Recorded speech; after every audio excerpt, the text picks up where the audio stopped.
YouTube, what is going on, you beautiful guardians of the internet? It is Mesa Sean back at it with some Destiny, and we're going to be going over two guns in particular. And no, it's not going to be a PvP review. I threw these in here because I thought I was special and actually getting kills with the scout rifle in PvP, because I'm still not good even though this one is fully automatic. But we're going to go over the Vision of Confluence as well as Atheon's Epilogue.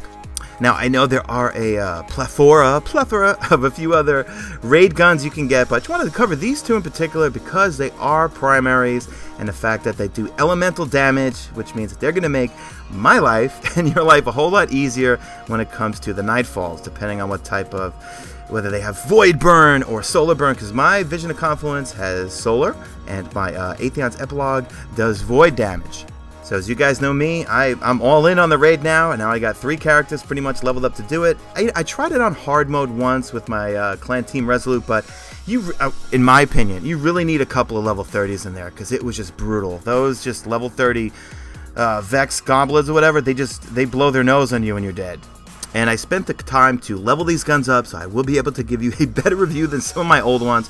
I'm sorry, guys. I know you really want to see them fully maxed out, so I'm making a point of doing that. So here you can see, I'm going into this room here, and I know that these guys have those solar shields, so switching over to my Vision of Confluence, take out those shields, because I know right here that Atheon's Epilogue, even though it's a great gun and 300 attack maxed out, against these shields, it's not going to help. So very, very useful. I don't use these guns as first primaries, I'd say, for all PvE situations, even though they are 300 attack, although I know a lot of people that do, but I use them on a, I guess, as needed basis. Like here, obviously they have solar shields, but if they don't have any type of elemental shield, I'm still sticking with my either Shadow Price, or what else do I use? It's the Cirrus Regime. But that's one of the things I love so much about legendaries, is that you can get them all the way up to 300 attack and they don't take up a exotic spot.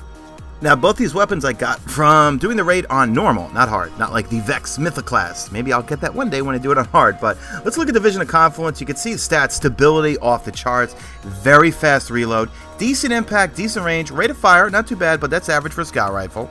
Now, when it comes into the upgrades, I try to keep everything so that it's stable as possible. So, first off, you can get full auto with this thing, and even though it's full auto, I tend to not use it so much at full auto. I'm a little more accurate when not using it in full auto. Just go with whatever sight you prefer, but again, I like to go for the sights that don't affect the stats at all. Then for this skill tree, always stick with perfect balance, because the other two, you take a real big hit on stability, which I do not like. And then your last one is going to be a Zen moment, where when you cause damage, it actually increases the stability of the weapon. And then of course, you've got your Oracle Disruptor, because I am just a beast at killing oracles. But you put a relic on my hands, I don't know what the fuck to do with it, but oracles, watch out for me, baby. But yeah, so that's pretty much what I'm using, just everything to keep it as stable and accurate as possible. Now, if you're one of the KJ Hovies of the world, you probably could slay people in PvP with this gun, but I was told, someone told me on Twitter, his name escapes me, I forgot, something Vice, he and I always argue about PvP and MLG stuff, but he says that there's another scout rifle out there that's much better for PvP. I like the Cryptic Dweller, that's my favorite scout rifle. Now, moving on to the Epilogue, you can see here, I pulled it out because these Minotaurs have their purple shields up, so very easy to take those down. When you get this thing fresh out of the box, and it still has that new weapon smell, you know, taking the plastic off and everything, it is going to feel horrible because of the recoil, okay? It's like a Bronze Miyamoto, or the Dr. Nope, I think it was? Yeah, that's the other one that has extremely high fire rate and very low impact.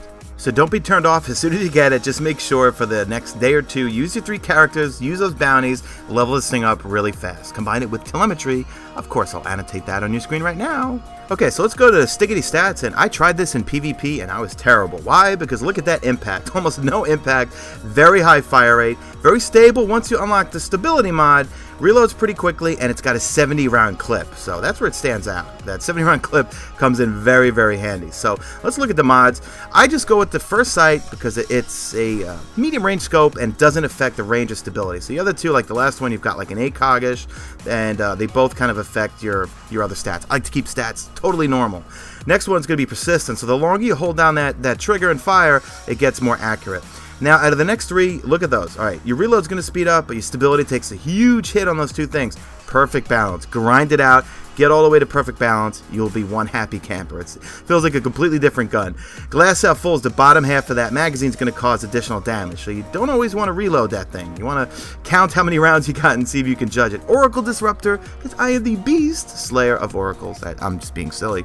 So I stick with that perfect balance and then also persistence. So between those two things makes it very, very accurate. It still does recoil even though you unlock those things, but it does feel like a different weapon when you combine those two particular mods. So again, guys, you can get these by just doing the raid on normal. Don't have to do it on hard. I actually got 2 of the epilogues, even though I've been begging for a Monte Carlo or a Hawk Moon, even though when I tested them, I wasn't crazy about them, but I think I'm the only one that has I have almost 12 plus days played, and I don't have a Hawk Moon or Monte Carlo. I don't know what it is about the RNG gods just do not like me. So that is it for me, guys. Let me know in the comment section, what do you guys think about these weapons if you have them? And also, let me know what else you want me to review, guys. You know, at this point, I have a boatload of exotics. Look at this. I got the Patience and Time, which, look at that recoil. Isn't that fun? But it sounds so good, and it just looks cool. I love it. But let me know what you guys want me to review next. I got a boatload of legendaries that I've got from either drops or the Vanguard. Just burning through those Vanguard marks. So drop a like on this video if you see fit. Follow me on the Twitter at Mesa Sean and check out my stream. Links in the description. I've been streaming a lot more. I stream the Vault of Glass on the Wednesdays and Saturdays. It goes over like Bulls Marie. For some reason, I hate my New York accent, and I try as much as possible to not use it. Like I'll say coffee instead of coffee. All right, I'm in babble mode, so that's the end of the video. You stay beautiful, Guardians.